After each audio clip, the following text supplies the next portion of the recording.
हज़रत क़तादा से रिवायत है कि अल्लाह ताला ने आदम अलैहिस्सलाम को ज़मीन की तरफ उतारा और इनके उतरने की जगह ज़मीन हिंद थी।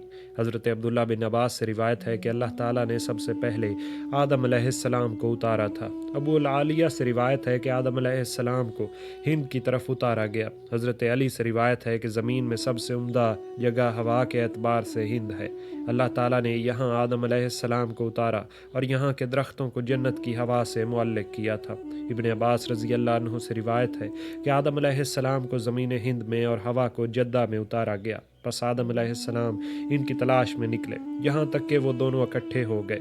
हज़रत हवा इनकी तरफ मैदान मुज़दलफ़ा में आगे बढ़ी थी, इसलिए इसका नाम मुज़दलफ़ा पड़ गया। और मैदान अरफ़ात में दोनों ने एक दूसरे को पहचान लिया था, इसलिए इसका नाम अरफ़ात पड़ गया। जिस जगह दोनों इकट्ठे हुए थे इसका नाम जमा पड़ गया। और आदम अलैहिस्सलाम को अर्ज़ हिंद में जिस जगह उतारा गया था उसको बूज़ कहा जाता है। हज़रत मुजाहिद से रिवायत है कि इब्न अब्बास ने हमसे यहाँ बयान फरमाया कि आदम अलैहिस्सलाम जब आसमान से उतरे थे तो अर्ज़ हिंद में उतरे थे। उलमा की एक जमात का कहना है कि आदम अलैहिस्सलाम को सरानदीब में बूज़ नाम के पहाड़ी पर उतारा गया और हवा को अर्ज़ मक्का में और इब्लीस को मैबान में और सांप को इस्फहान में उतारा गया। और एक कौल के मुताबिक सांप को एक जंगल में और इब्लीस को अबलह के दरिया के साहिल पर उतारा गया। इलामा तबरी फरमाते हैं कि आदम अलैहिस्सलाम और दीगर के उतरने की जगह कौन सी है, अगरचे इसका सही इल्म सिर्फ हदीस रसूल अल्लाह सल्लल्लाहु अलैहि वसल्लम से हो सकता है जो सही सनद के ज़रिए मनकूल हो, लेकिन कोई भी हदीस इस बारे में साबित नहीं। और ये भी रिवायत है कि आदम अलैहिस्सलाम को पहाड़ की जिस चोटी पर उतारा गया वो ज़मीन के दूसरे पहाड़ों के मुकाबले में आसमान के सबसे ज़्यादा नज़दीक था, क्योंकि जिस पहाड़ पर इन्हें उतारा गया तो इनके पाँव इस पहाड़ पर और सर आसमान में था। और वो फरिश्तों के मनाजात और तस्बीह वगैरह को सुनते थे और उससे उनसियत हासिल करते थे, लेकिन फरिश्ते इनसे खौफ खाते थे, इसलिए आदम अलैहिस्सलाम का कद मुबारक कम कर दिया गया। जब अल्लाह ताला ने आदम अलैहिस्सलाम को जन्नत से ज़मीन की तरफ उतारा तो इस वक्त उनके कदम ज़मीन पर थे और सर आसमान में, और वो अहले आसमान का कलाम और मनाजात सुनते थे और इससे उनसियत पाते थे। मलाका इनसे खौफ खाने लगे और उन्होंने अपनी मनाजात और इबादत के बारे में अल्लाह ताला से शिकायत की।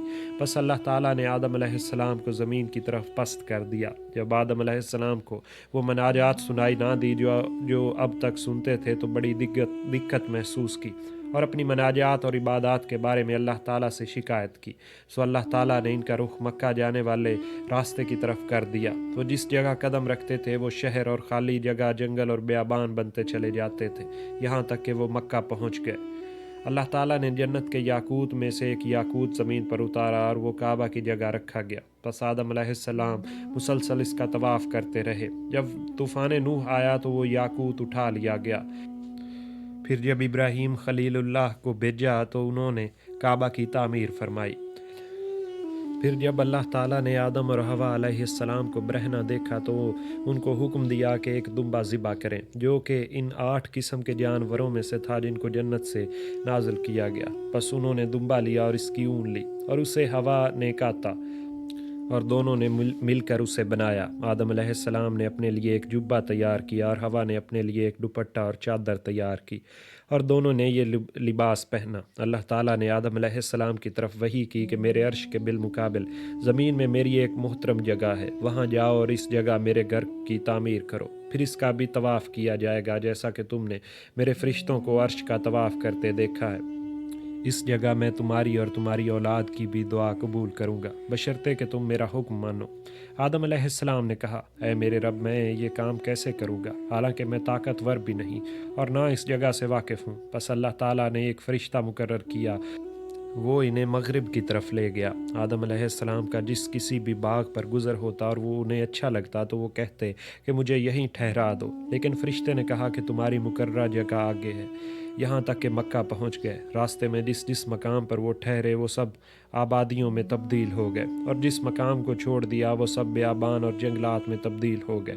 बस उन्होंने बैतुल्लाह की तामीर 5 पत्थरों से की, तूर सीना, तूर जैतून, कोह लिबनान, कोह जूदी और बुनियाद में हिरा पहाड़ का पत्थर इस्तेमाल किया। جب اس کی تعمیر سے فراغت ہوئی تو وہ فرشتہ انہیں لے کر عرفات کی طرف گیا اور وہ تمام مقامات حج دکھائے جس میں آج بھی لوگ مناسک حج سر انجام دیتے ہیں، اور پھر انہیں واپس مکہ لایا گیا اور انہوں نے 1 ہفتہ تک بیت اللہ کا طواف کیا اور اس کے بعد عرض ہند کی طرف لوٹ آئے اور بوز نامی پہاڑی پر انتقال فرمایا۔ حضرت مجاہد کہتے ہیں کہ ابن عباس نے ہم سے بیان کیا کہ آدم علیہ السلام جس وقت اترے تو عرض ہند میں اترے تھے اور انہوں نے وہاں سے 40 حج کیے۔ میں نے عرض کیا اے ابو الحجاج وہ سوار کیوں نہیں ہوتے تھے؟